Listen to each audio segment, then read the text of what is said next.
Nasa Los Angeles, California na ang mag-anak ni pambansang kamao Manny Pacquiao, kaya mas lalong ganado ngayon si Pacman sa kanyang training. May ulat on the spot si Connie Season. Connie! Magandang tanghali po sa inyong lahat dyan, mga kapuso. Nandito po tayo live sa tahanan ng mga Pacquiao. No? Nandito po ngayon, fresh from the airport, of course, si Mrs. Jinky Pacquiao and of course si Congressman Manny. Para kamustahin naman natin. Magandang tanghali sa kanila doon at magandang gabi sa atin dito. Magandang tanghali sa inyo dyan. Oo. Jinky, of course, kakagaling mo pa lang at 3 weeks din kayong hindi nagkita na as a family. So, kamusta ngayon? Anong pakiramdam? Magkakasama na kayo? Siyempre, masaya. Makakasama na namin si Manny hanggang sa fight na. So, hindi lang ako masaya, pati mga bata.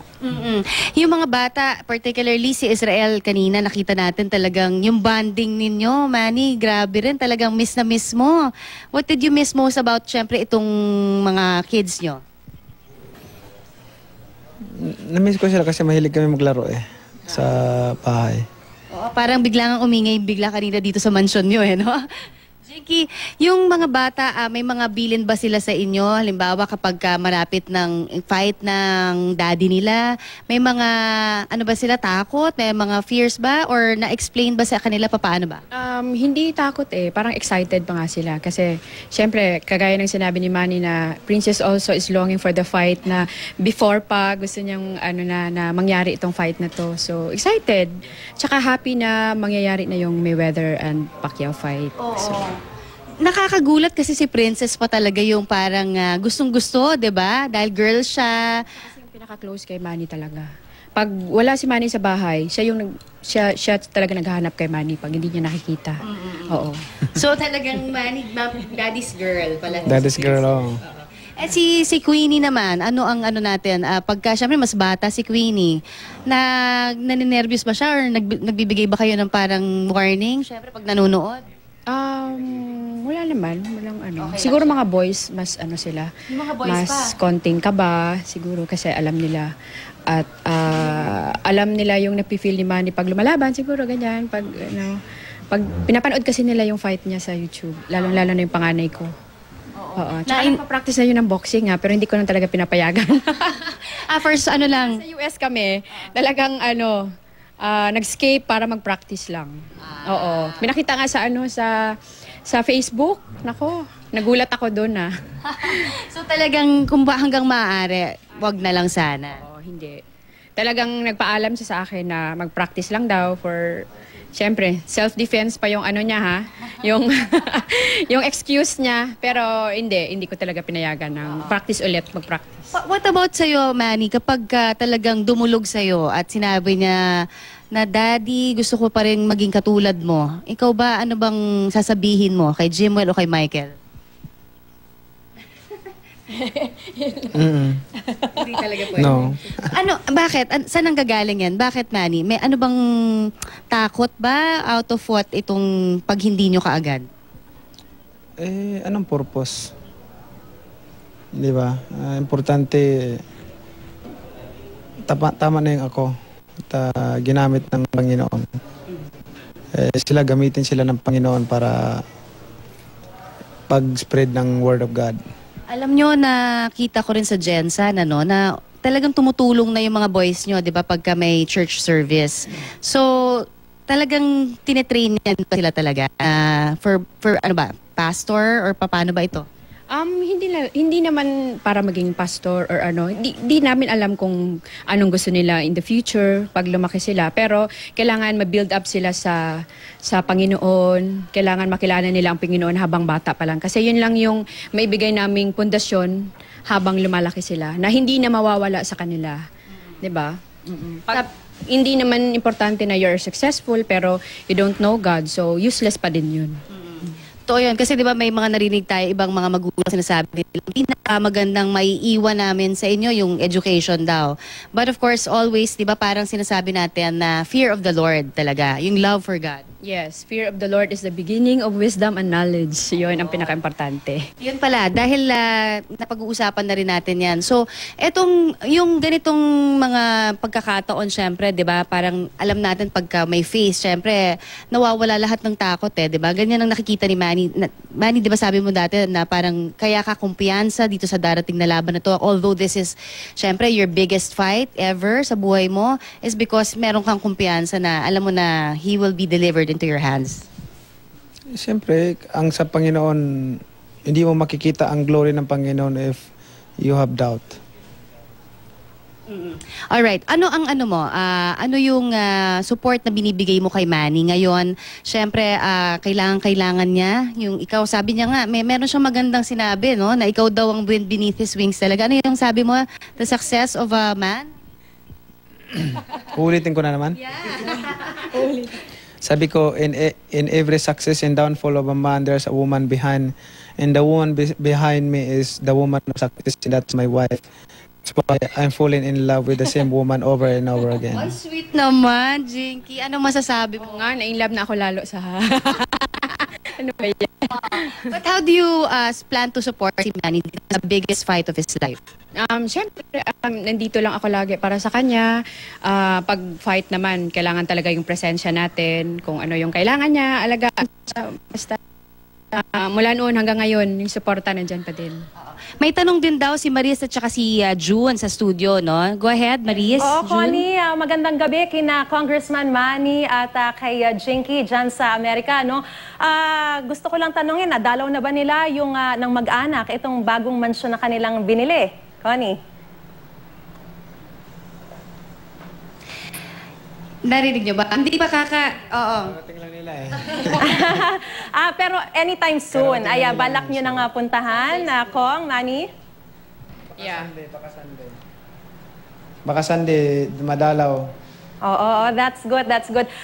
Gusto ko lang din malaman, this may not... Maris, madagdag ko lang kasi... Go ahead. Oo, may delay lang tayo konti. Pero yung sinasabi nilang Sunday, gusto makita rin ng mga bata. Sa picture, approved na ba sa'yo, Jinky, yung bahay? Medyo approved na. Kasi hindi pa naman lahat. So, yung kwarto lang nakita ko.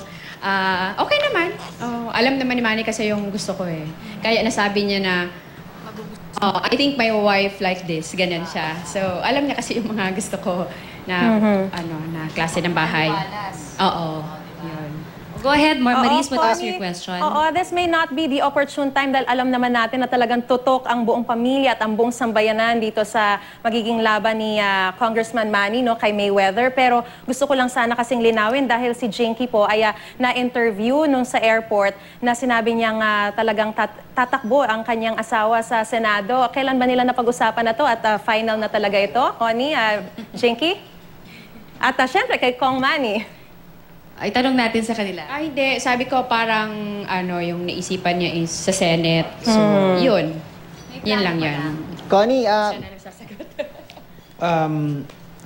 Wala pa naman, hindi pa ako nag-desisyon. I-announce ko naman kung tatakot ako. Pero kinukonsidera ko yung responsibility at yung responsibility ko sa family ko. And then, unang-una, siyempre pagka ito'y sinit na pinag-uusapan, kailangan nang ihinto yung mga ibang mga iwanan na yung mga ibang mga pinagkakabalahan dahil ito ay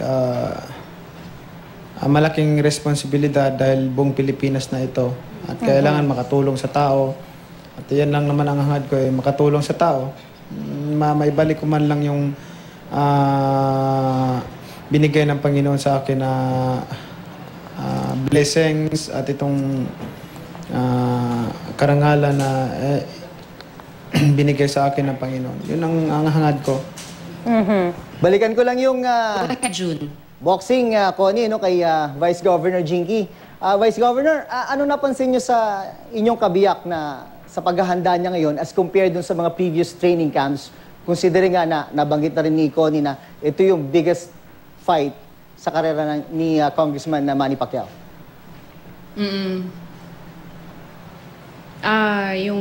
Kung napapanood ko yung mga niya, yung mga ensayo, mas parang mas intense, mas focus, yan.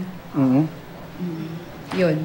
At Pero pagka nag-uusap kayong dalawa lang, wala namang anything na pressure na para dito sa fight na to, walang ganun, ano? Walang parang, syempre ikaw ang dudulog niya, bukod kay God, syempre ikaw din, nandyan. Wala.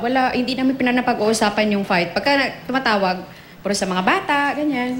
Ano mga plano namin sa pamilya, mga ganun. Pero about boxing, wala. Hindi masyado. Hindi masyado sa fight. Hindi nyo napag-usapan. Ang pinakadahilan doon is we have faith to the Lord. Ayun. So, June, meron ka pa bang ibang tanong pa? At kay Vice Governor Jinky pa rin, ano? Anong nararamdaman mong prospect nitong laban na ito, Congressman, Vice Governor? Hanggang saan mararating itong laban na ito? Saan nakikita niyo mong paghahanda ng iyong kabiyak na si Congressman Manny?